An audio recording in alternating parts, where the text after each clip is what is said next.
इस चैप्टर की शुरुआत वहां से होती है जहाँ से पिछला एपिसोड खत्म हुआ था। चलो स्टार्ट करते हैं। तैयार हो जाओ दोस्तों। स्वागत है आपका मेरे चैनल सुपर लेवल मानवा में। गार्ड किंग बोलता है, मुझे माफ करना आपको इतना इंतजार कराने के लिए। मैं चाहता था कि आपका स्वागत मैं और जोरों शोरों से करूं। इतने में ही सेकंड सन बोलता है, कोई बात नहीं, वैसे भी पिताजी बीमार हैं।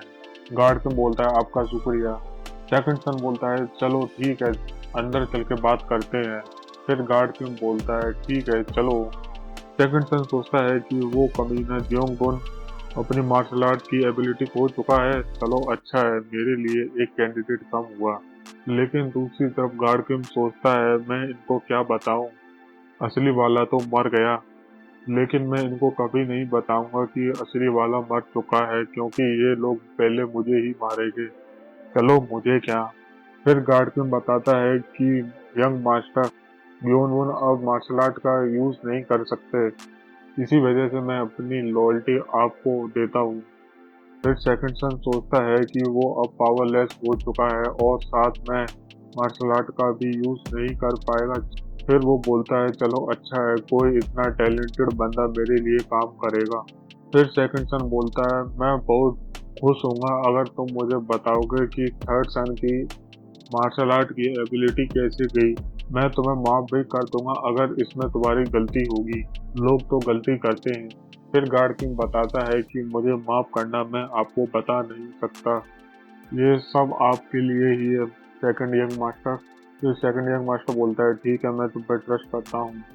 The former assassin from the infamous place. ये सुन के गार्ड किंग सोचता है, इस कमीने ने मेरी सारी हिडन डिटेल्स जान ली हैं पहले से ही। इधर ये दोनों एक दूसरे पे ही टच नहीं करते। आप चिंता मत करिए, आपका थर्ड सिबलिंग अब एक बच्चे के अलावा और कुछ नहीं है। इस कमीने ने मेरा बैकग्राउंड चेक किया और इस कमीने ने मुझे बताया भी नहीं। चलो इसके सामने अपना मैं गार्ड डाउन कर ही लेता हूँ। फिर सेकंड सन बोलता है, अब तुम यहाँ से जा सकते हो, अगर मुझे जरूरत पड़ेगी मैं तुमको बुलाऊंगा। फिर उसको वो खिड़की से जाते हुए देखता है। उसके बाद अपना एक गार्ड को बुलाता है और बोलता है कि जाके चेक करो थर्ड सन को, क्या वो सच में उसकी मार्शल आर्ट खत्म हो गई या नहीं। फिर वो गार्ड बोलता है, क्या सिर्फ जाके चेक ही करना है या और कुछ भी करना है। फिर सेकंड सन बोलता है, ठीक है, जाके बस उसके हाथ पाए को तोड़ना, लेकिन उसको जान से मत मारना। फिर वो यस सर बोल के चला जाता है। इधर सीन चेंज होता है। जियोन अभी भी उसी जगह पर था, वहाँ पे वो किताब को देखे जा रहा था। जियोन बोलता है कि मैं इसको फील कर सकता हूँ, इसके अंदर कितनी इवल एनर्जी है, कुछ ऐसा जो कि मौत के पास हो। क्या कोई ऐसी चीज यहाँ पे हो सकती है। मैं सोचता हूँ कि इसके अंदर से क्या ही बाहर निकलेगा। उतने में ही डिमोनिक मोंग वहाँ आ जाता है। उसको देख के डिमोनिक मोंग बोलता है, कोई आया है, और वो साथ में उस किताब को देख के घबरा रहा था। और ये सारी चीजें देख के जियोन सोचता है, अगर डिमोनिक मोंग इस किताब को देख के ही घबरा रहा है तो इसका मतलब इसके अंदर कुछ तो अच्छा है। चलो इसको बाद में देखते हैं, पहले बाहर जाके देखना पड़ेगा कौन आया है, कौन ऐसा बंदा है जो मेरे पे नजर रखने आ रहा है। उसके बाद जियोन उसी रास्ते से वापस होते हुए अपने मेडिकल हॉल में पहुंच जाता है। और फिर सीन चेंज होता है। वो गार्ड एक बिल्डिंग से दूसरी बिल्डिंग होते हुए जियोन के पास जा रहा था, और वो एक पेड़ पे खड़े होकर देखता है कि गार्ड चान सोने की हालत में था। फिर वो उसको छोड़ के डायरेक्ट मेडिकल हॉल के पास पहुंच जाता है और खिड़की से झांक के देखता है कि जियोन अभी भी सो रहा है।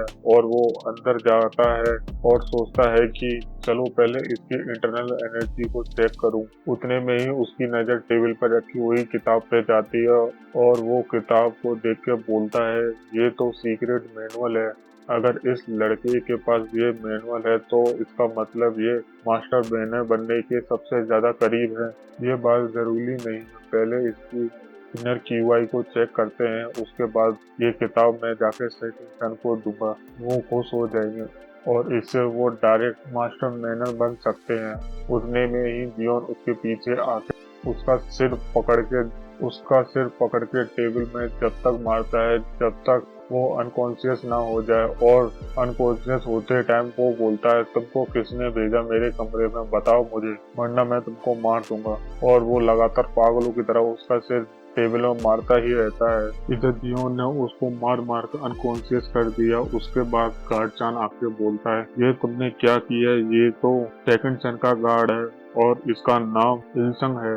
ये सब कुछ देख के गार्ड चान की हालत वैसे ही खराब हो रही थी। ऊपर से ये बोलता है, अच्छा ये है सेकंड सन का गार्ड। फिर गार्ड चान बोलता है, मुझे लगता है कि इसने ये मास्क पहना है तो इसका मतलब ये तुम पे नजर रखने के लिए आया था।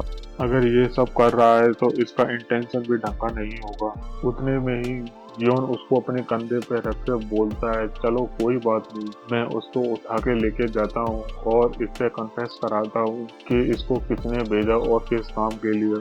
उधर गोचान बोलता है, रुक जाओ, इसको मत लेके जाओ। अगर तुमने इसको टॉर्चर करा तो सेकंड सन हम दोनों को नहीं छोड़ेगा। वो अपने बंदों को किसी से हार्म नहीं कराता। अगर वो थोड़ा सा भी इंजर्ड हुआ तो वो हम दोनों की आफत ला देगा। और ये बोलते हुए बेचारा पागल सा हुए जा रहा था और ऊपर से जियोन ने उसके टूटे हुए हाथ को और मोड़ दिया और बोलता है, मैं तो करूंगा, क्या कर लेगा। और इस सीन को देखो, बेचारा ऐसे जमीन में पड़ा हुआ है कि जैसे उसकी सारी चीजें उससे कोई बंदा लेके जा रहा है। और वो बोलता है, यंग मास्टर मत जाओ।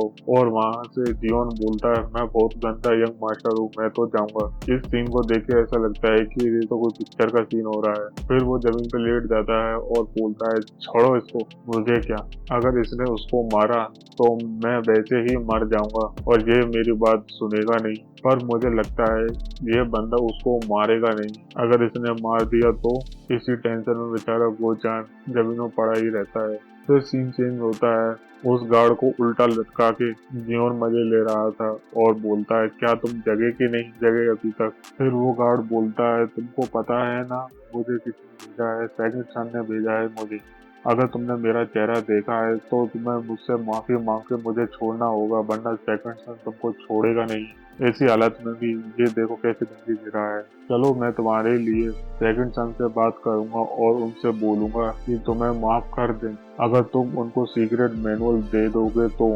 इतना सुन के जियोन दांत निकालते हुए बोलता है कि मुझे मजा आया ये बात सुन के, छोड़ो। उतने में ही वो अपने जेब से चाकू निकालते हुए बोलता है कि चलो मैं अपने भाई के सबऑर्डिनेट पे टॉर्चर करके देखता हूँ, फिर मैं देखता हूँ वो क्या करेगा। और ऊपर से तुम्हारी ये ओवर एक्टिंग कब तक काम करेगी, मैं भी ये देखना चाहता हूँ। फिर उसके बाद वो खड़ा होकर उसकी रस्सियां काट के उसके दोनों हाथ फ्री कर देता है, साथ में उसकी एक उंगली भी काट देता है।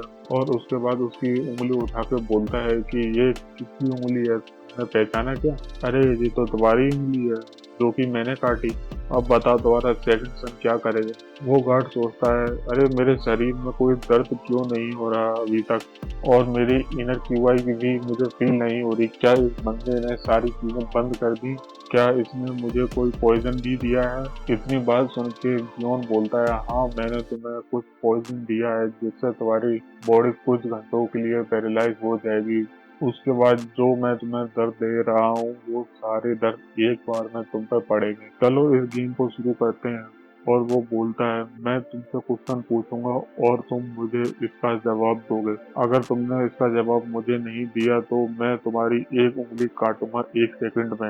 ये बात सुन के बेचारा गार्ड शौक में चला जाता है और वो सोचता है कि इस कमीने ने मेरी एक उंगली काट दी और बोलता है कि ऐसा गेम खेलेगा मेरे साथ, इसका क्या माथा खराब हो गया है क्या? ये जानता नहीं इसको इसी के भाई ने भेजा है। फिर जियोन बोलता है, चलो स्टार्ट करते हैं। फिर वो गार्ड बोलता है, नहीं नहीं नहीं, रुको रुको। उतने में जियोन उसकी एक और उंगली काटता है और उस क्वेश्चन पूछते हुए बोलता है कि चलो मुझे बताओ मेरे भाई ने तुमको क्यों भेजा। फिर उसकी वो दूसरी उंगली काटता है, फिर तीसरी, फिर चौथी। वो पागलों की तरह चिल्लाता हुआ बोलता है, प्लीज रुक जाओ, मेरी उंगलियां मत काटो। फिर जियोन बोलता है कि अगर तुमने अब जवाब नहीं दिया तो मैं तुम्हारा अंगूठा भी काट दूंगा। फिर वो चिल्लाते हुए बोलता है कि सेकंड सन ने मुझे इसलिए भेजा कि मैं तुम्हारी इंटरनल इंटरनल QI को चेक करूं, क्योंकि गार्ड किम ने हमें बताया था कि तुम्हारा मार्शल आर्ट खत्म हो चुका है, प्लीज मुझे मत मारना। फिर जियोन सोचता है, अच्छा मेरा मार्शल आर्ट खत्म हो चुका है, चलो उस कमीने ने अपनी साइड तो चॉइस कर ली, वो किस साइड रहेगा। फिर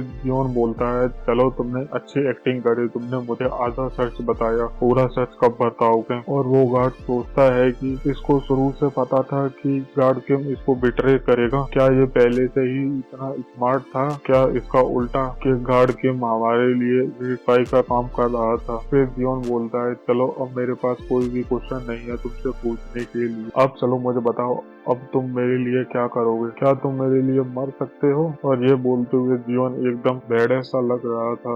उतना सुन के वो गार्ड बोलता है, मैं अपनी लॉयल्टी तुमको दे सकता हूँ, तुम्हारे लिए मैं कुछ भी कर सकता हूँ, तुम बस एक बार मुझसे बोलो, तुम एक परफेक्ट कैंडिडेट हो मास्टर मैनर बनने के लिए, प्लीज मेरी जान मत लेना, मैं अपनी जान से खेल के तुम्हारी जान बचाऊंगा और तुम्हारे सारे मिशन भी करूंगा। फिर जियोन बोलता है, चलो ठीक, मुझे तुमसे वैसे भी एक काम करवाना था, क्या मैं तुमसे पूछ सकता हूँ। ये बात सुन के वो गार्ड सोचता है कि चलो मैं बच गया। फिर वो बोलता है, चलो मुझे ऑर्डर दो, मुझे क्या करना है। इस बेचारे का वैसे ही कट रहा था, वो अब और ज्यादा कटेगा। बेचारे को 2 पल की खुशी भी नहीं थी और उसके बाद जियोन ने उसकी गर्दन के नीचे चाकू घुसा दिया। चाकू को घुसाने के बाद वो ऐसे मुस्कुराता है कि जैसे कि उसको मजा आ रहा था और उसको बोलता है कि तुमने ही कहा था मैं अपनी जान पे खेल कर तुम्हारी जान बचाऊंगा और तुम्हारे लिए कुछ भी करूंगा, चलो मुझे अपनी जान दे दो। और उसकी गर्दन काटते हुए बोलता है कि मुझे तुम्हारा कुछ खून चाहिए। वो गार्ड कुछ नहीं कर पाता। फिर जियोन सोचता है कि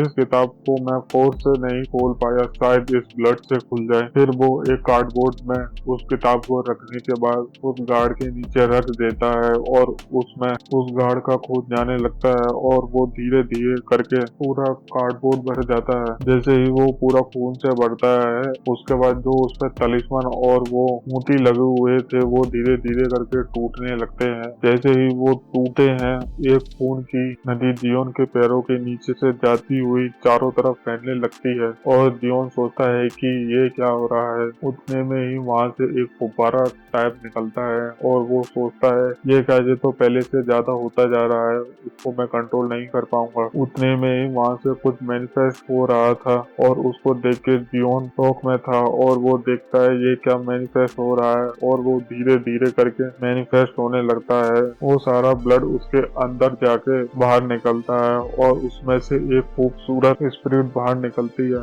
जिसको देख के जियोन सोचता है ये कौन है। और ये चैप्टर यहीं खत्म होता है। अगर वीडियो अच्छी लगे तो लाइक करें, सब्सक्राइब करें और कमेंट भी करें। धन्यवाद।